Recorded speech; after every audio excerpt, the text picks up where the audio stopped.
Welcome everyone. We have a very special podcast in person today. Michael Soyza joins us, but first, this podcast is brought to you by ClubGG, where you can win real money prizes, create clubs for free, and play with your friends. So with that, Michael, great to have you. A pleasure to be here. My first time in Asia. Thank you for inviting me and having an absolute beautiful time here with my family. I'm super impressed with the venue and everything, and congrats. I'll say that first of all. Thank you for being here. Thank you. Thanks for coming, all the way the other side of the world. It's good to see you here. Yeah, you as well. Yeah, we talked in Vegas, and for those that may not know Michael Soyza, he is the co-founder, one of the founders, I should say. I think there's several for the APT. Tell me about how the APT came about. Where was it born?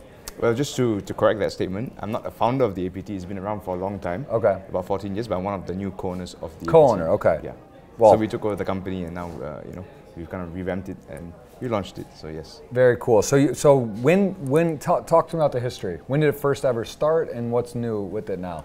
Okay, I can't remember the exact year, yeah, but I believe it's 14 years ago, so let's go backwards, like 2008, okay, 2009, something like this, a long time ago, or maybe even a bit before that, and it's been run by Lloyd and his team for many years. Okay. And recently we took over the brand, COVID and all that stuff, and we've relaunched the brand with the same name, but with, we call it the New Era. Okay. A bunch of new stuff, and hopefully it grows bigger and better for all the players in Asia. Very cool. And those that, again, you have over, he's a humble guy. He's got 14+ million in earnings for tournaments. That's tournaments alone. He has won some Triton events. He's done a lot in poker, but when did you get into poker? When did you first find the game of poker? So I first played poker in 2008, okay, when I was 18 years old, during college break actually. And one of my friends forced me to play. So I'm not sure if you're familiar, but in Asian culture, gambling, which poker unfortunately falls into the category, is looked down upon, Really? And yeah, because people lose money gambling and all that kind of stuff. So it's very common in Asian culture for people to think you're going to lose a family fortune or house or whatever it is, Okay. And that's the same perception that I had of poker as well in the beginning. And I was like, no, I don't want to play. It's like, no, it's fun. Just come along and give it a try. And yeah, I was like, no, I don't want to gamble. I don't gamble. Then you kind of like forced me, and I was like, okay, fine, sure, I'll try it. And ever since the first session, I was hooked because it's a really fun game. It's very strategical and is not gambling as you might call it, Right. Yeah. And what about the family? As you mentioned, it's sort of frowned upon, or people are worried about it. How do your family and friends? How do they take on it for you? Exactly how you expect. They were not happy with me playing poker, Okay. And I actually had to keep it from them for a while because. My parents were not happy about it, and eventually when I won a bunch of money, I eventually told them that, hey, by the way, I actually had been playing and I actually done all right, I won X amount, and they're like, no way. They're like, no, it's not real, no way, but yeah, I guess they kind of got used to it, and finally, and they realized, I'm a good kid, I'm responsible, so right. Yeah, eventually. And do they watch you though? Like on Tritons, you just won one in Cyprus, I know, for is a really good score. Are they watching, sweating, and into it, or they can't watch? They're like, no, nervous? not really. My mom says it's too exciting. She can't stand the pressure, the intensity. But my mom-in-law actually watches avidly, and she's a big fan of poker as well. So okay, you can see how Triton is doing, great service to the industry. Yep. And bringing the game to the masses, and someone like my mom-in-law, who is a bit older, still finds it interesting and engaging to watch as well and follow. Very cool. And tell me, the APT, how many stops are there? This again, first time I've ever been here. So far, very impressed. Comparing it with some of the other tours and stops, it does seem very well run, very organized, clean, nice. The trophies are insane. Hope to get my hands on one of those. Been trying some of these mixed side events, some games I don't even play. But tell me about that. The stops. How many stops do you have a year, and what locations? So the tour is pretty sick. I think at most it's had 10 to 12 stops a year. Okay. So that's a lot. For a tour, right? And I think we are aiming to do something like 6 to 8, maybe a bit more, depending on how it goes and where the venues are and stuff like that. Yeah. Give me some of the locations. Where can people find? Where can they plan to go for the APT? So a lot of them happen in Vietnam. Okay. Also in Taiwan and Korea here as well, and of course the Philippines. Unfortunately, we haven't had the chance to go back for this year, but we are working on it. Yeah. Very cool. And the APT comprises of, this one has 69 events. Was that standard, or is this a lot for the stops? This is the new era of the APT, so yeah, it's just new pretty much. Okay. Taiwan had a similar amount of stops, but this has a few more. And you realize the mixed games as well. So we're trying to give people a chance to try these games and realize how fun they are, and hopefully bring it to more players. And you, what are some for yourself? How is it to be on the other side of it? Because I know you're not actually participating in the play here. You got your suit on. I know I can imagine, right? Like being a soccer player, an athlete, and like watching when you want to play. Is it hard for you to watch, or do you enjoy this part of it? I enjoy it, but it's a bit sad, because now the events are a lot more appealing to play, I would say. And the trophies are really nice. So I would like to win one of the trophies as well, but unfortunately I can't. And some of my partners are really, really bummed that they cannot play anymore. And these events. And give me what your schedule comprised of. I know you pretty much hit the Triton stops. You did, just as I mentioned, just one I know in Cyprus. That was a big one, a 75K 8-handed. You have over 14 million in lifetime earnings. What are some upcoming stops and aspirations you have within poker? Like, will you go to all the Tritons, do the World Series? What comprises your year of tournaments? What do you like to play? So previously I play as much as I can, all events, all stops. But given the new project, this project, the APT, I kind of have to split my time a bit. So I'm probably going to focus on Tritons and also the World Series during summer. Yeah. Very nice. And what to you in poker? What is when you look back and you're young, but to play, like, what is something you want people to say about you as a poker player? What would be your legacy? You've won tournaments, you've won titles, you've won money, but like, how would you want to people describe you as a poker player? What would you like to hear them say? I don't think I'm important enough to have a legacy, but 14, you're number 3 Malaysia all-time money list behind two legends, Richard Young and Paul Phua, who are I know number 1 and 2. I mean, come on, don't tell me that. 14 million is and you're young. You got a long way to go. I don't know, like in the scale of the world and everything that's happening, it's just not very important, to be honest, in my opinion. But it's cool. I think it's cool. I don't know. I just hope they say I played well, and I play good. That's all, And tell me about Natural 8. You're an ambassador. You represent a site. What is that like to be a team pro, to be sponsored, and could you maybe tell me a little about Natural 8? So they are part of GG, and they are also the title sponsor for the APT. Okay. So they've been supporting the brand in a lot of endeavors. Okay. And if you realize there are a lot of online efforts that go into making the live event successful as well. And having that tie-in does give players options in terms of qualifying and satellites and all that stuff. So yeah, we are thankful for having them to support us as well. Very cool. And your actual start of poker from the first time you ever played to now, could you ever imagine playing for, buying in for 75, 100, 250,000 in one event? Like, when did that set in that you could play the biggest buy-in tournaments in the world? When did you believe that was actually going to happen? Yeah, my dream in the past when I started playing poker was to have like a $7,000 bankroll to play 1-2. That was my dream, and that's all I wanted at that point, But as you play more, you win more, you move up, doors open, I guess, and a good friend of mine, Ivan, rest in peace, who has passed away now, is actually the first one who actually got me in high stakes and told me that I should go and play and give it a shot and stuff like this. Wow. So, yeah. And your skill strength would say is tournaments, or you play some cash games? You play PLO, any other games, or just strictly Hold'em? I started off as a cash game player, but nowadays I just focus more on tournaments because I enjoy them a lot more. I feel like cash games are a bit more predatory. Yeah. So it's like if you especially at high stakes, it's tough to get in to good games, and there's a lot of other things involved as well besides just the poker itself. You know, your networking, all that stuff. And I prefer just to play on an open, fair field. Everybody knows everybody, and anybody can join. That kind of thing. Yeah.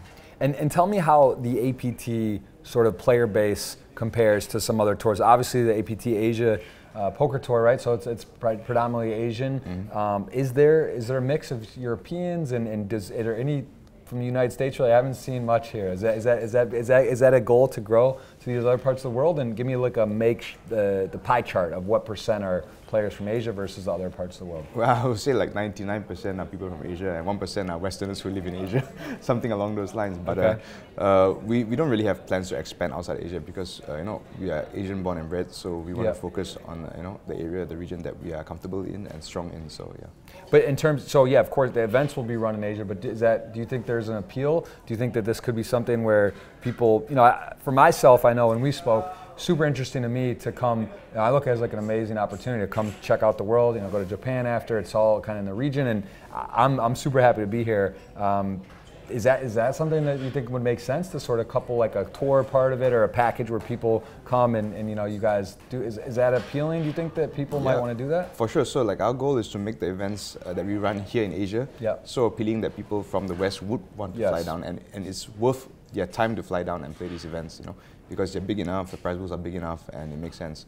And like you mentioned, there's a lot of tourism that's involved as well around the region, so that helps. Very cool. Yeah, I mean, I know the LAPT, like the Latin American Poker Tour, that was something that was known as a very, very good series. Like the action was good, and it does seem like I wasn't aware of much of the APT. I've heard of it. I didn't really understand it. Now I kind of get it, and I see how big it is, how many trophies there are. The main event, over $1 million guaranteed. I think over like 2.3 million in guarantees for over the 69 different events. So it's a lot, right? It's worth it. For someone who's going to travel and come all this way that maybe loves poker, it's like there's a price point. There's high rollers. There's a 10K US dollar buy-in. There's 5Ks, 3Ks. Explain to the audience a little bit about the structure of how you guys do the 69 events, and can you maybe break the main event and how does it all shake out within the schedule? So the main event, of course, is the biggest prize pool and has 4 flights, and the thing about the APT is that it was always known for a very, very good structure. So arguably we have one of the best structures in all of poker for a main event, because considering the buy-in, which is now at this point 1700, it has 1 hour levels on day 1. So the thing is, if you want to run a really big event, you can't have 1 hour levels all the time because it just takes too long.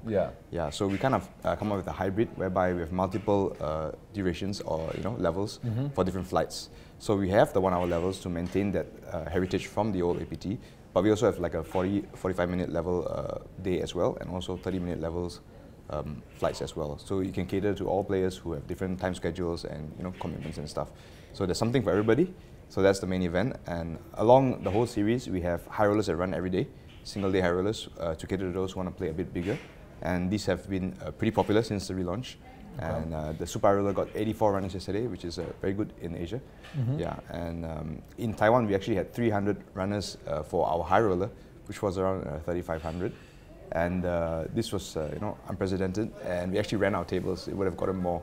So there are alternates out the door, and hopefully we get more here, but we don't know. We'll see. What is the capacity with the? So you have, I believe, 4 starting flights, or A, B, C, and D, or 2 even turbo, 2 turbos. 30-minute clocks. So like not really turbo, but pretty fast. What's the capacity for what's the ceiling on the main event, or are you able to facilitate as much as possible? So in Taiwan, we but the guarantee was for around 700 plus entries. But he had 1,400 entries, so it was like way over capacity, and it was held in CDP's new space, Taiwan Poker Arena, and it's brand new. It had the most tables, like 50 tables. And it was full every day, alternates out the door. So we kind of outgrew the new venues that we have found. So same thing for here. We are finding places with as much space as possible to accommodate the players and hopefully have no alternates and lines. But we shall see. Very, very impressive. Yeah, the trophy. Tell me about the trophy, because I've always been a believer. I think back in the day, Full Tilt Poker, they used to give these shirts, right, for knockouts, which I thought was cool but crazy, because like you might, in the tournament they're sending so many shirts. I think they should have that online. It's hard to win a tournament. You get a trophy. It's fun. It doesn't matter, right? It's a $20 buy-in, a $50 buy-in, has different. And I like how the APT you guys do that. Different. There's the really elaborate trophies, and then even for the side events, there's some nice trophies, but smaller. Tell me about the makeup of the trophy, because it's impressive. It looks like you guys have put a lot of time, effort, and money into that. Yeah, thanks. Appreciate that. So the trophy is actually made by a Malaysian company called Raya Selangor, and they actually make Formula 1 trophies and stuff. And they'd be around for like 100 years or something. So actually, me, myself, and the team put in a lot of effort into the trophy and designing a trophy and coming up with the concept. And the previous trophies were based off lions as well, full lions. So we maintained some heritage from that trophy, and we kind of modernized it and revamped it. And if you notice, all the gold trophies are actually made out of 24 karat gold. They're actually real 24 karat gold plated. So anything that's gold, even the small trophies, the baby lion, is also coated with real 24 karat gold. Yeah, so they all made precious metal, pewter bronze, and we spent almost an irresponsible amount of money on them. I think the cost is something like 7 times more than the previous cost per trophy. Yeah. And you said as you're doing a lot of events, it's not just like you have almost 70 events in this so that's a lot of trophies. That's very cool. I love that. How would you describe his style of play? You know, like stereotypically in different regions or parts of the world. I mean, things change all the time, but in general at the APT, what can you expect? Is it more action? Is it more new beginner or more advanced? Or, you know, give me a little bit of an idea of what to expect when someone sits down here. Sure. So I think the poker market in Asia is still not as mature as the West. Yep. Especially when a lot of people speak their own local languages and a lot of material out there is made for English. Okay. So you can expect the level of play will be slightly lower, right? But it's always going to be exciting. So lots of action. A lot of unexpected things happening, you know. It feels more like the old days, you know. Right. And it's fun, and people enjoy it. And yeah, I think it's a bit of a change compared to playing in Europe, for example, where everybody's just a robot, you know. Right. Yeah. Yeah. It's refreshing. I gotta say, it's enjoyable from my very limited experience yesterday playing. What is the actual rule on talking? Because I know in the U.S. At the World Series, let's say, it's a little more strict on what you can say and can't say at the table and talk. So and in Europe it's like very lax, right? Like it's like people can talk. I think you have this, and put you on a hand and talk. Oh, but you know. So what is it? What are the actual rules here on talk? So you can't talk about your hand and stuff. Okay. But in terms of language, because we have so many languages in Asia, usually it is English and the local language. So as long as the dealers understand the local language, it's fine. Okay. Yeah. So that's the general rule in Asia. But if me and you are in a hand, I can't say what. Like no talking about the hand. Like no talking about the hand. We're strict. We follow you know all the TD rules and everything. Right. So yeah. Cool. Yeah. Interesting to know. I mean, I don't know if I'll understand if there is what's going on, but it's been very fun. I'll say this. I've seen some crazy hands, wild stuff. Everyone seems very energy-wise, I'd say here is very, very strong. Like, you know, my wife's Brazilian. I spent a lot of time in Brazil.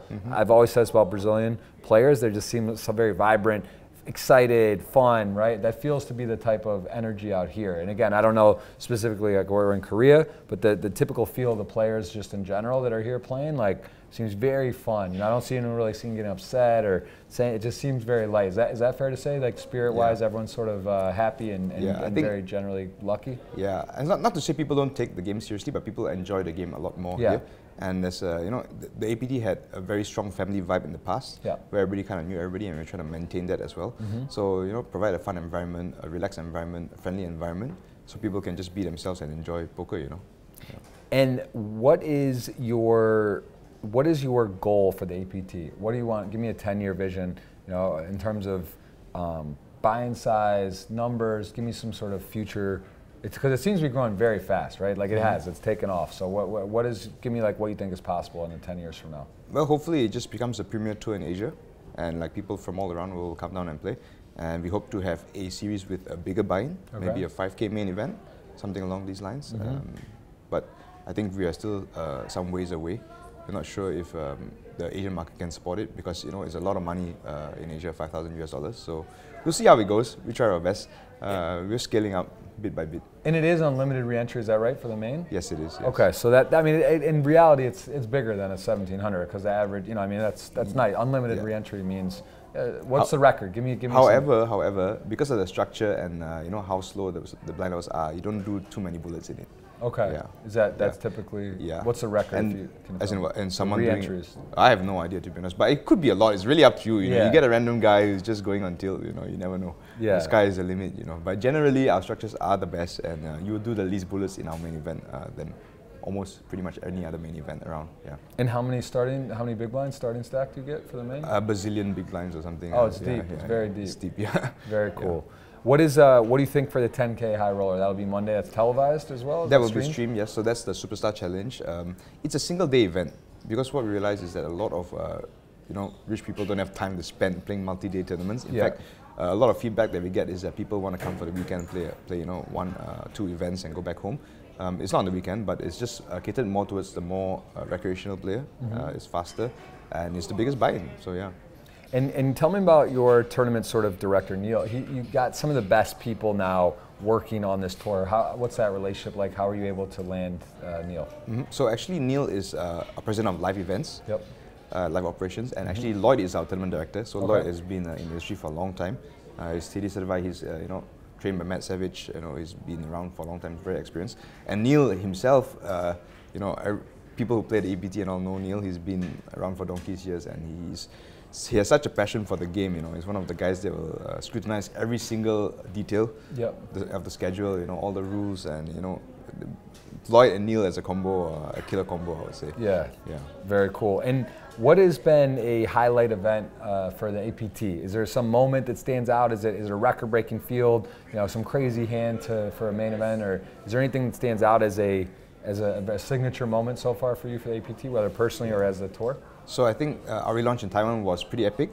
It exceeded everybody's expectations, and I think my partner Victor actually mentioned, I think based on his statistics, that single series had more buy-ins and prize pool and entries than the whole of 2017 and 18 of the APT tour itself. So that one single stop.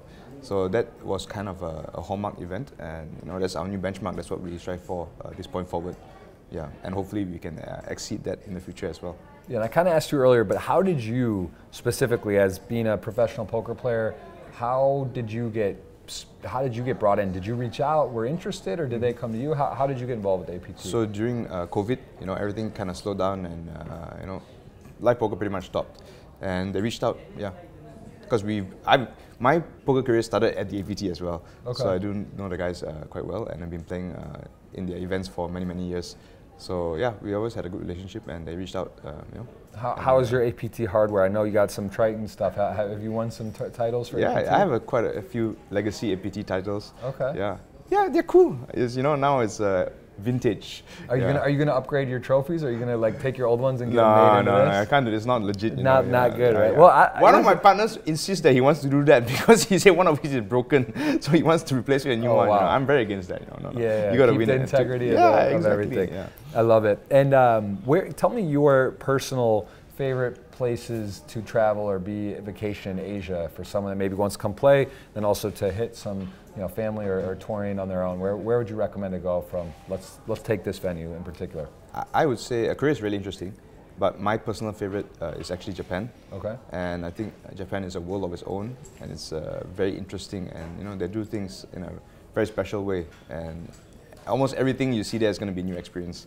All the way from landing at the airport to the vending machines to how you buy food, the convenience store culture, all this kind of stuff. So it's very interesting. I know you're gonna go. Yeah, I'm sure you're pumped. Gonna enjoy It's been top of my list. And actually, Seoul, I hear just unreal things as well. They say the city never sleeps. It's super fun. So I'm looking forward to heading over there. And what about otherwise in the world? Where are some of your favorite places that you've traveled, whether for poker or otherwise? One of my favorite stops in poker used to be Aussie Millions in Australia. Could also be because I have a lot of friends that live there. But the vibes in Australia are real nice, I would say. Yeah, and playing in the US, of course, is the mecca of poker, so that's an experience in itself. Anybody that's a poker enthusiast should take the opportunity, if given the chance, to go to the US and play the WSOP. The scale of everything in the US is incredible, It's like nothing compares, I would say, to me. Even though sometimes logistically it gets a bit messy, but that's the price you have to pay for attending such a large-scale event, I would say. For sure. Yeah. And I've seen some household names here from Triton. Danny Tang was here. Kiat I saw. I know Webster. There's a bunch of guys that play the biggest events for Triton in the world. Tell me about that. Well, who do you expect to see out here from there? It seems to be a really good support from the high rollers as well that come. Yeah, well, we're all friends. Like Danny, Webster, Kat, myself. We all started grinding out the live circuit many years together, and yeah, it's nice to see them come out and support the event and the brand and stuff. So. Who else? I don't know. Jeff Gross, all the way from the US. Yeah. Hey, I'm telling you, I want to get that exact schedule of the APTs. I'm very, very curious to see. You mentioned some cool locations. I think Taiwan, Vietnam, place I've never been, and I think it's anytime you can couple poker with some kind of new experience, it's very cool. So I just having a hard time balancing. I want to go to Seoul. I want to go see the city and do stuff, but also play. Have you over your course of your career, have you done a good job with that, where you'll go to a venue and you come before or stay later and really get to explore, or do you get yourself kind of caught where you just go places and you play and stay in the casino? Absolutely not. I've done a terrible job. I land, I go to the casino, and then I leave the casino and go get back on the plane and fly off. Most of the time. Sometimes I do extend. My wife is more into the traveling stuff, but for me, because if you play poker at a high level, it's very intense and it's extremely tiring. So you kind of get burnt out and you just need to rest, you know. Yeah. And I don't have any capacity left or mental capacity left to think about traveling and sightseeing and all that kind of stuff as well. For sure. I know the answer always is come earlier or stay later, right? It just seems like it's busy, right? It's like you just get in and then it's. I agree. I think I give myself not the best score either. I've in a lot of the same stops. It's funny to look at, like, you know, Madrid or Barcelona or Bahamas, and then you kind of think back, like, man, I've gone like 8 times. Yeah. And I've really not done enough. Yeah, but same. It is interesting. And what about so that's for poker. What about travel wise? Give me like a gem in Asia. Forget the tour. If you were, you mentioned Japan. Is there any special like island or place or somewhere you just really highly recommend to go? I think the whole of Japan is really sick. So of course you hit Tokyo, check out Osaka, Kyoto, you know, all these are the main towns. I do a lot of snowboarding in Japan. Okay. So there are a lot of really cool snowboarding towns, and the snow in Japan is really high quality as well. So if you're into skiing or snowboarding, Japan is definitely a place you should check out. Yeah. Not skiing. This time of year though, right? Not this time of year. December, January, February. Yeah. Yeah, I've heard that as well. I want to ask about preparation for you as a player. Give me the insight. Are you a guy? Are you like cold plunge, workout in the morning? You know, eat, like go through your. Give me your routine, or do you just show up and play? Do you register on time? I want to know about you as a player and your methods. So I used to be the cold plunge guy. Well, not really. Jason Kuhn mentality, right? Yeah, a bit of that. That you definitely need a bit of that, you know, to operate at a high level. Yeah. So I still do like cold showers in the morning and stuff, like for when I play and stuff. I drink my green juice, you know, make sure I get enough sleep, that kind of thing. But at this point, I think it's more about making myself feel comfortable and being ready to play instead of rushing to make it on time. So nowadays I take my time, I late reg and make sure that, you know, I'm mentally there and zoned in and, you know, ready to go before I join. Yeah. Very cool. And I did see sort of the poker go Aria mentality where there is a benefit to register on time. Is that right? There's a 50% you get some. fee? No, this is in APT. Yes. Okay. So for the high rollers, if you join before and sit down when the event starts, you get 50% off your fee. Yeah. This makes sure, like, you know, like events start on time and incentivize people to come early and helps to get the event ended on time as well. Yeah, very cool. And are you expecting to expand from you said up to what, 12 stops is the most you might do? No, I think we actually might scale down. I think Okay. we've been doing a lot, and we might actually scale down and try to organize bigger events. Yeah. Very, very cool. And what's the largest APT event ever? Is it this 10K that's coming up, or you've had one before that's like that or bigger? I'm not sure in the past. I think they might have had bigger buy-ins in the past, but that was some time ago. But right now, 10K would be the biggest one that we organize, yeah. And that is streamed. Where can people watch that? On the APT YouTube channel. Okay. At the Asian Poker Tour. Yeah. On And YouTube. are you going to be doing any commentary or anything, or are you just kind of laying low and doing the behind-the-scenes stuff here? I've done once. I don't think I'm very good at it. But yeah, more laying low, you know, just building the team. And, you know, Jeff might, you know. I'd like to hop in. I love commentary, man. I love it. Henry Kilbane's here, Yeah, right? Henry's here, He's yeah. like a staple on the tour. Does great stuff. So that's very cool. And who else? What other commentator? I know there's some remote. We have Vidor from India. Yep. So he's supposed to be here, but due to some logistical issues, he's unable to be here. But he'll be dialing in remotely. So he'll be partnering up with Henry. So they are 2 main commentators. And we also have Steven from Hong Kong, who will be, you know, chiming in as well here and there. And of course, Greg and yourself are here as well. We'll jump in when you have time, right? Beautiful. Yeah, no, I'd love to. And tell me about Greg, his involvement with, you know, very fun, energetic, loves the game, does a lot of cool content for just poker in general. Tell me about the relationship with him in APT. Yeah, so we met Greg in Vegas, like I think, was it last year? Or so? Yeah, probably last year. And he's quite a character, interesting guy, you know. Yeah. And when we were thinking about ways that we can, you know, jazz up the APT and create new content and, you know, get interesting people on the show, Greg was one that came to mind. So we reached out to Greg and said, like, you know, are you interested in, you know, making content for us and, you know, trying to become a host, that kind of thing. And he said, yeah, sure, sign me up, let's give it a crack, you know. And he's been great. He's been amazing, actually, I would say. Yeah. Very cool. And what would you say is a typical the sort of aspirationally that you see a lot here for players? What is it the trophy? Is it the money? Like, what percentage of the players here are playing sort of semi-pro or professional, would you say? Like, I don't think there are too many semi-pros and professionals in Asia, given that, you know, it's just not a mature market and you know, games are smaller and all that stuff. I'm sure there's a decent amount, but not as many as in the West for sure. And I guess it's like a bit of glory, you know, like winning a big trophy, winning a big event. Of course, always money helps. Yeah. So bigger prize pools. Yeah. And what is the compromise of player pool? It won't be U.S. or European much, but where specifically in Asia is the most popular right now, where players are coming from? It really depends on where the stop is. Yeah. So regionally, the local crowd obviously will make up the most of the players. Yep. Unless you're in Korea, whereby Koreans cannot play in the casino. So here would probably be Japan. Yeah, so it's very close, it's easy for people to travel. And of course, if we host in Vietnam, Vietnamese will make up the most players. In Taiwan, Taiwanese. So it really goes by locality depending on where the event is held. Interesting. Okay, so that's so you would think Japan would be that'll be the I would think Japan for this stop. Yes. Very, very interesting. And are you scaling up poker coming up, or are you going more corporate route and more ownership and relaxing? Like, do you see yourself next? Do you play a full World Series? Will you go next year and go out there for the whole summer? I will not go out there for the whole summer. There's also tech stuff and all in the US, which is not the best to navigate. But I think eventually it's hard to scale playing poker, and you can't leverage and you have to play yourself. So I would like to become a recreational player.